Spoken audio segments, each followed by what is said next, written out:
Bienvenidos. Hoy nos enfrentamos a un auténtico Everest de la interpretación bíblica. Uno de los grandes, sí. La profecía de las 70 semanas del libro de Daniel capítulo 9. Para muchos es un galimatías sobre el fin del mundo, el anticristo. Eventos futuros, sí. Pero los materiales que tenemos hoy sobre la mesa proponen algo radicalmente distinto. Totalmente. Plantean que no es un mapa del futuro, sino un reloj de precisión divina ya cumplido, que marcaba la hora exacta de la llegada y la obra del Mesías. Exacto. Y para demostrarlo, los documentos nos proponen actuar casi como criptógrafos. Criptógrafos. Me gusta. Nos entregan 3 llaves que, según afirman, descifran un código de 2500 años de antigüedad. O sea que la misión de este estudio es presentar una interpretación que llaman la semana mesiánica superpuesta. Ese es el nombre. Y la idea central es que la famosa semana número 70, la más controvertida, no está perdida en el futuro, Sino que ya se cumplió. y que es el eje central de la historia de la redención, ya consumada. 3 llaves para abrir una de las profecías más cerradas. Suena cuanto menos intrigante. Lo es. Antes de meternos en la primera, una curiosidad. Los documentos usan constantemente el nombre Yahshua en lugar de Jesús. ¿Hay alguna razón concreta para esto? Sí, y es una decisión deliberada de los autores. Usan Yahshua como una transliteración más directa del nombre hebreo original, Yehoshua, ¿Qué significa? llave salva. Con esto quieren subrayar la identidad hebrea del Mesías y la conexión directa de su nombre con el cumplimiento de esta profecía. Entendida. Un recordatorio constante del contexto original, que es hebreo. Exacto. Pues vamos allá. La primera llave, según los papeles, está en un lugar sorprendente. Una conversación sobre el perdón en el Nuevo Testamento. En Mateo 18. A ver, a primera vista parece una conexión un poco forzada, ¿no? Pedro pregunta sobre perdonar y de repente estamos descifrando a Daniel. Bueno, esa es la genialidad del argumento. ¿Qué evidencia concreta aportan? En Mateo 18, Pedro pregunta si debe perdonar 7 veces. Y Yahshua responde, no te digo hasta 7, sino hasta 70 veces 7. Que son 490. Pues no, la clave no está en la multiplicación. En el arameo o hebreo que hablaban, la expresión 70 sietes, shivim, shivim, es un modismo. ¿Un modismo? Y es un modismo que replica fonética y estructuralmente la fórmula exacta de Daniel 9:24 para 70 semanas. Shabam, Shabua. O sea, que suenan prácticamente igual. Utilizan los mismos morfemas base, 77. Es como si Yahshua estuviera activando un código, un hipervínculo verbal. Vaya. Le está diciendo a Pedro, y a quien escuche, que el perdón que él trae está ligado a la misión redentora que se iba a cumplir dentro de ese marco temporal de Daniel. No es una lección de matemáticas, es una declaración de identidad mesiánica. Justo. Mi misión encaja en ese reloj. O sea que, según esto, la respuesta a una de las profecías más complejas estaba escondida a plena vista. Nunca lo habría conectado. Es un cambio de perspectiva total. Pero claro, una cosa es la referencia y otra el texto original.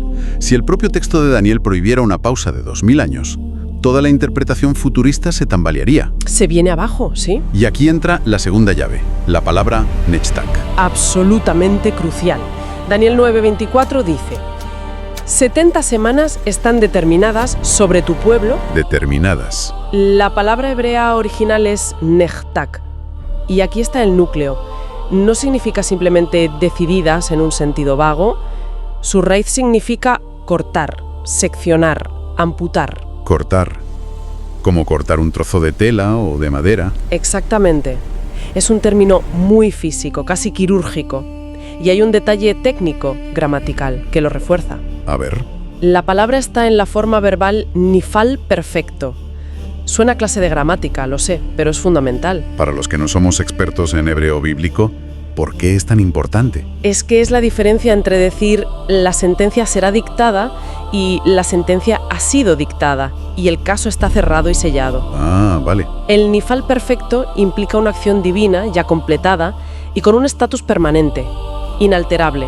La imagen es que Dios ha cortado un bloque de 490 años, que son esas 70 semanas de años. Cierto, son semanas de años, no de días. Eso es, ha cortado ese bloque de la historia como una sola pieza, un bloque indivisible. Una analogía muy clara. La sentencia es un bloque, el tiempo está cortado y sellado. No puedes venir 69 años después y pedir que se inserte una pausa de 2000 años en mitad del último año. La sentencia es un bloque. Pero esto crea un problema, ¿no? Aparentemente. Porque el texto dice que el Mesías muere después de las 69 semanas. Si las 69 semanas tienen que terminar antes de que empiece las 70 y el Mesías muere después, Sí. parece que la crucifixión se queda fuera de juego, en un limbo entre las semanas 69 y las 70. Ahí es donde entra la tercera llave. La que lo resuelve todo. Precisamente. La tercera llave es la palabra hebrea aharei, que se traduce como después. Daniel 9:26 dice, y después, aharei, de las 62 semanas, se quitará la vida al Mesías. Y nosotros leemos después y pensamos, cuando esto acabe, empieza lo otro. Claro, nuestra mente occidental, griega, tiende a leerlo de forma estrictamente lineal. A termina y luego empieza B. Pero en hebreo no es así. No siempre. En el pensamiento hebreo bíblico, aharei a menudo indica una acción que ocurre dentro de la franja final del periodo de tiempo que se acaba de mencionar. Espera, sería más como en la última vuelta de una carrera, donde los preparativos para el podio ya empiezan en el centro del campo, mientras los corredores todavía están en la pista. Esa es una analogía perfecta. La acción principal de la semana 70, la muerte del Mesías, no espera a que termine la 69. Se superpone. Se solapa sobre la fase final de ese bloque previo. Aharei es la bisagra gramatical que permite esta superposición. Y es la única manera, según este análisis, de que la crucifixión encaje sin romper la regla de Nechtag. La del bloque de tiempo indivisible. Eso es. ¿Vale? Recapitulemos. A ver si lo he entendido. La primera llave, 70 veces 7, conecta a Yahshua con la 70 profecía. times 7. Es el código de acceso, ¿sí? La segunda, Nechtag, sella el plazo como un bloque único que no admite pausas. Invisible, exacto. Y la tercera, Aharei, permite que la última semana se solape con la anterior para que el evento central, la crucifixión, ocurra justo a tiempo. ¿Es así? Lo has resumido perfectamente. Con estas tres llaves en la mano, ahora podemos construir la línea de tiempo. De acuerdo. ¿Cuál es el punto de partida? ¿Cuándo se pulsa el play en este reloj? El punto de partida es el decreto para restaurar y edificar Jerusalén. Hubo varios decretos persas, pero el análisis identifica uno en concreto. ¿Cuál? El de Artajerjes a Nehemías, en el año 445 a.C., ¿Y por qué ese? porque es el único que cumple todos los requisitos. No solo autorizaba la reconstrucción del templo, sino de la ciudad entera, con sus muros y plazas, tal como especifica la profecía. Vale, 445 a.C. A partir de ahí contamos 69 semanas. Que son 483 años, usando años proféticos de 360 días, que es un estándar en este tipo de literatura. ¿Y esos 483 años se dividen? Sí, en dos periodos. 7 semanas, o sea, 49 años, para la reconstrucción de la ciudad en tiempos angustiosos, como describe Nehemías. ¿Y luego? Y luego otras 62 semanas, 434 años de espera. Al final de ese periodo completo de 69 semanas, la profecía dice que se manifestará el Mesías príncipe. Y si hacemos los cálculos desde el 445 AC, esos 483 años nos llevan a la época del ministerio de Yahshua, sobre el 32 o 33 después de Cristo. Exacto. Y aquí es donde la superposición se vuelve clave. Aquí es donde todo encaja. Todo encaja. La semana 70, la última, no empieza después de ese momento, sino que se activa y se superpone sobre la fase final de las semanas 68 y 69. Para que el evento central, que ocurre a la mitad de la semana, se alinee Se alinee perfectamente. a la mitad de la semana. ¿Eso serían 3 años y medio? ¿Correcto? 3 años y medio que se correspondan de forma asombrosa con la duración del ministerio público de Yahshua. Desde su bautismo hasta su crucifixión. Justo. La cruz, por tanto, se convierte en el epicentro exacto de la última semana profética. Cumpliendo el plazo a la perfección dentro del bloque cortado. Exactamente. Esto es muy potente. Significa que la semana 70 es, en realidad, la semana del Mesías. Así es. Pero, ¿qué pasa con los detalles de esa semana? El texto de Daniel 9:27 habla de alguien que confirmará el pacto con muchos y que hará cesar el sacrificio. Sí, ¿Cómo encaja eso con Yahshua?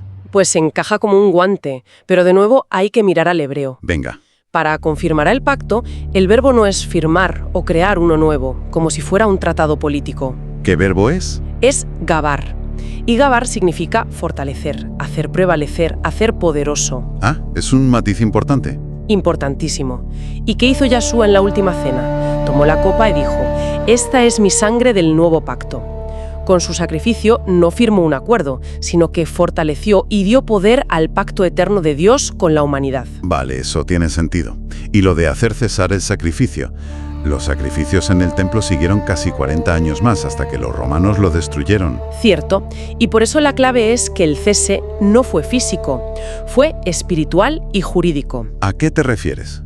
El sistema de sacrificios de animales, que era una sombra, perdió toda su validez ante Dios. O sea que aunque siguieran haciéndolos... Aunque los sacerdotes siguieran con los rituales, era como enviar un fax después de inventarse el email.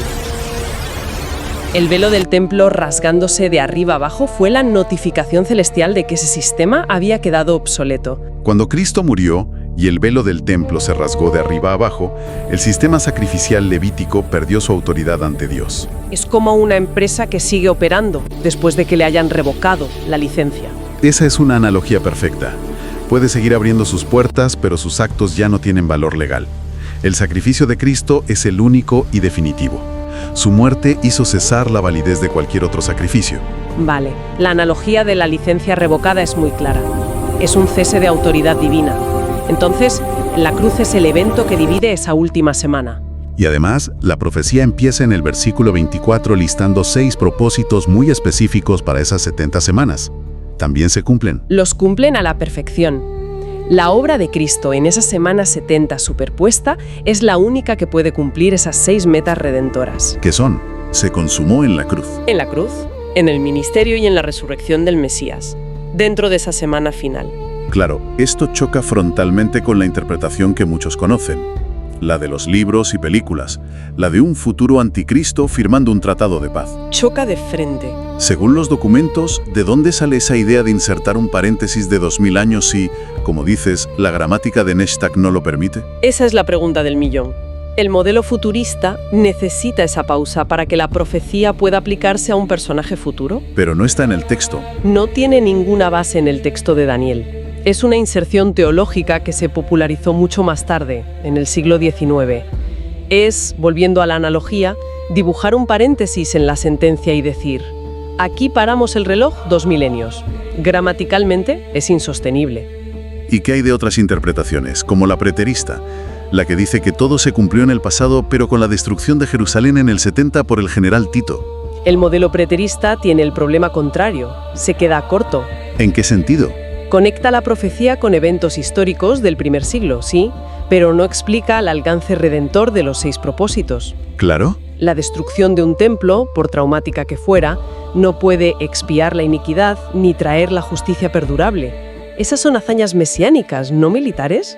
Entiendo. Pero no el cumplimiento de la semana 70 en sí. Entonces, si recapitulamos, el cambio de perspectiva es radical. La semana 70 no estaría perdida en el futuro, esperando a un anticristo. En absoluto. Según este análisis, la semana 70 ya ha pasado a la historia. Y no fue la semana de un anticristo. Sino la semana del Cristo. Exacto. En su lugar sería la semana más importante de la historia.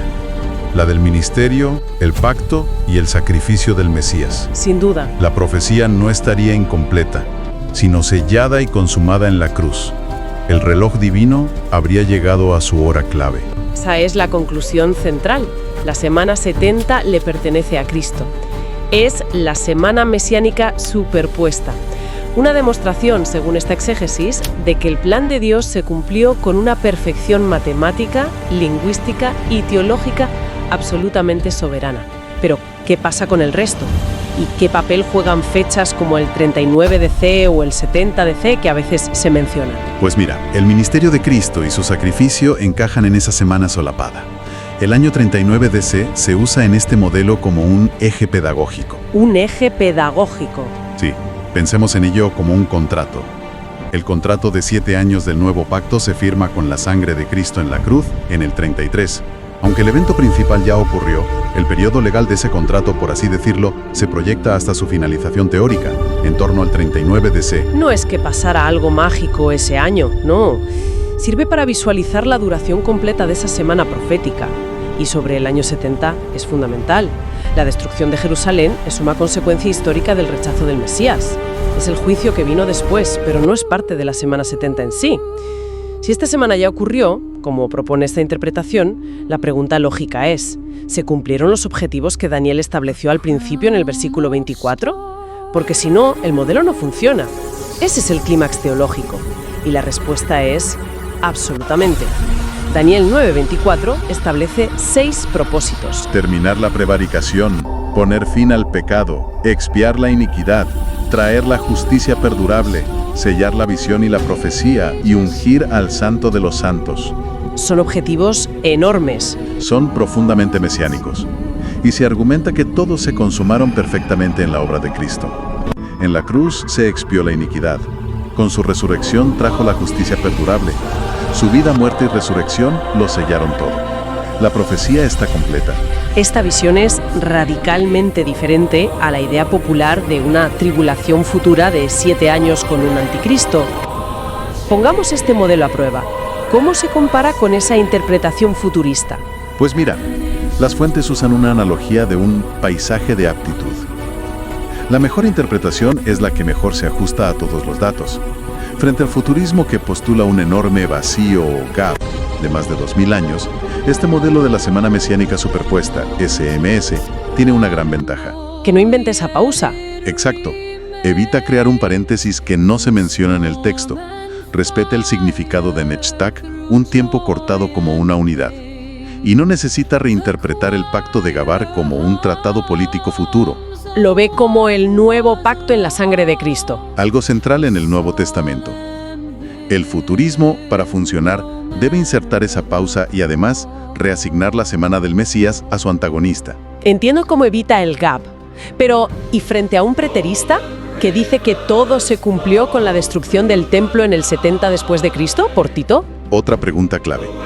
La respuesta del modelo SMS sería que los 6 propósitos del versículo 24 son de una escala cósmica, espiritual.